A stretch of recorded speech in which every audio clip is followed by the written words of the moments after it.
नमस्कार कर्मचारी भाइयों, आप सभी का स्वागत, हार्दिक अभिनंदन। पिछली वीडियो में मैंने आपको बताया कि हटा हुआ कर्मचारी जिसने 240 दिन नौकरी करी है वो किस किस दायरे में और कौन सी धाराओं के अंडर में आता है। अब मेरा जो दूसरा एपिसोड है उसके अंदर मैं आपको बताऊंगा कि आपको डिमांड नोटिस कैसे तैयार करना और उसमें किस किस को आप पार्टी बनाएं। डिमांड नोटिस तक मैं आपको लेकर के पहुंचा था और मैं पॉइंट टू पॉइंट ही बात करूंगा। खास करके हटे हुए कर्मचारी जो ठेकेदार के हैं पार्ट वन के, वो मेरी वीडियो को जरूर देखें, ध्यान से देखें, नहीं तो कोई फायदा नहीं होगा। और सबसे ज्यादा शोषण हटे हुए कर्मचारी हैं जो ठेकेदार के पार्ट वन के, उन्हीं के साथ होता है। और अब मैं आपको बताता हूँ कि डिमांड नोटिस कैसे तैयार करें। डिमांड नोटिस में आपको दो पार्टियां बनानी है। नंबर एक, आपने जिस डिपार्टमेंट में नौकरी करी है उसका जो उस जिले का उच्च अधिकारी है वो उसको पार्टी बनाना है। दूसरा, आपकी सिक्योरिटी एजेंसी या ठेकेदार जिसके तहत आप काम करते थे, जिस ठेकेदार या जिस मैन पावर एजेंसी के तहत आप काम करते थे, एक वो पार्टी बनेगा। आप मेरी बात को समझ गए होंगे, दो पार्टी बन गई। आपने सबसे ऊपर ये चीज लिखनी है। फिर आपने विषय लिखना है मांग पत्र, डिमांड नोटिस मांग पत्र आपने वहां पर हिंदी में लिखना है। फिर उसके बाद जिस ठेकेदार के अंडर में आपने काम किया है आपने ये लिखना है भी मैंने इस सिक्योरिटी एजेंसी के तहत काम किया हुआ है और इस तारीख से लेकर इस तारीख तक मैंने काम किया है, वे डेट आपने इसमें लिखनी है। और आपने फिर ये लाइन लिखनी है कि मैंने इस डिपार्टमेंट में काम किया है। आपने अगर दूसरे किसी ठेकेदार के पास और काम किया हुआ है, आप उसकी डिटेल लिखो भी इस ठेकेदार के पास मैंने इस तारीख से इस तारीख तक काम किया हुआ है।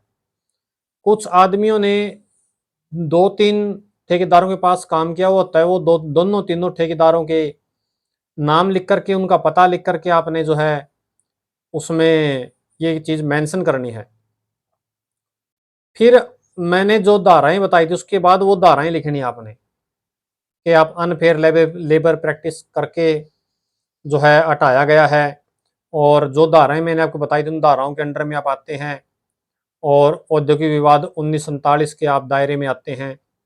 ये बातें मैंने आपको बताई थी। ये डिमांड नोटिस ऐसे आपने तैयार करना है और सबसे पहले पेज के ऊपर आपने एक फोटो लगानी है। आप ध्यान रखना, फोटो लगानी है। आपने फोटो लगा दी, दोनों पार्टियां बना दिए, आपने विषय लिख दिया, नीचे आपने किस किस कोर्ट एजेंसी के तहत काम किया वो लिख दिया, फिर आपने धाराएं लिख दी। फिर सबसे नीचे आपने क्या लिखना है कि मैं आपसे ये मांग करता हूं अधिकारी को आप कि भाई मुझे यहाँ नौकरी पर लगा जाए, मेरा ये बकाया भी रहता है। अगर आपका बकाया रहता है तो आपने वो बकाया भी लिखना है। आपकी अगर पीएफ की राशि रहती है तो आपने पीएफ की राशि भी उसमें लिखनी है। और आपने जो है फिर एक लाइन और लिखनी नीचे।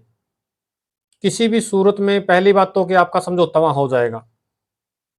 अगर आपका समझौता नहीं होता तो आपने एक लाइन और लिखनी है।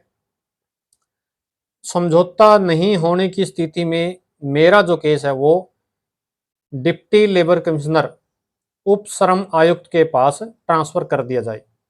ये किस स्थिति में है? जब आपका वहां एएलसी के पास समझौता नहीं होता, असिस्टेंट लेबर कमिश्नर के पास आपका समझौता नहीं होता।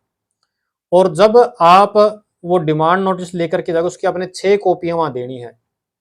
असिस्टेंट लेबर कमिश्नर को आपने 6 कॉपी देनी है, फोटो लगा के उसकी फोटो कॉपी करके नीचे प्रार्थी और आपने हस्ताक्षर करके वो देनी है। ये होता है डिमांड नोटिस। और मैंने ये पॉइंट टू पॉइंट आपको बात बताई है और आप अगर ध्यान से समझेंगे तो आप डिमांड नोटिस तैयार कर पाएंगे। और आपने एक काम और करना है, जो दो पार्टियां आपने बनाई है, दो रजिस्टर्ड लिफाफे, दो लिफाफे जिसके ऊपर रजिस्टर्ड लिफाफे हों, जिनके ऊपर टिकटें लगी हों, जैसे कि 28 या 30 रुपए की टिकट लगती है, वो आपने दोनों लिफाफे आपने एएलसी को देने हैं साथ में फाइल के। और वो लिफाफे क्यों देने हैं? क्योंकि उसमें आपने पहला तो एड्रेस उस उच्च अधिकारी का लिखना है जिले का जहां पर आपने जिसके अंडर में काम किया हुआ है। दूसरा पता आपने ठेकेदार का देना, पता सही हो ताकि वो चिट्ठी वापस ना आए, वो पता सही से होना चाहिए। जो आपकी लेटर पैड है, जो आपका एक्सपीरियंस है, वो उसके ऊपर जो एक्सपीरियंस है, लास्ट सिक्योरिटी एजेंसी जिसके पास आपने काम किया था उसका पता आपने देना है। और आपने अपने आधार कार्ड की कॉपी साथ में लगानी है, आपने अपने एक्सपीरियंस की कॉपी साथ में लगानी है, आपने अपनी बैंक की स्टेटमेंट की कॉपियां साथ में लगानी है, और पहला पेज जिसमें आपकी खाते में तनख्वाह आती थी वो भी आपने साथ में लगाना है। ये मैंने आपको प्रोसीजर बता दिया डिमांड नोटिस का, कैसे आपने तैयार करना है। इसकी 6 कॉपी आपने देनी है, 2 लिफाफे देने हैं, अपने साइन करके आपने देने हैं। ये डिमांड नोटिस कैसे तैयार करना है, किस किस को पार्टी बनानी है, आगे भी मैं आपको बताऊंगा कि और आपको क्या करना है। आप पहले ये काम करें। और आप सभी कर्मचारी भाइयों के लिए मैं नई नई वीडियो लेके आता रहता हूँ, ताकि आप लोगों को शोषण ना हो सके। आप मेरी बात बड़े ही ध्यान से सुनते हो और आप लोगों में प्यार प्रेम है। आप सभी का बहुत बहुत धन्यवाद।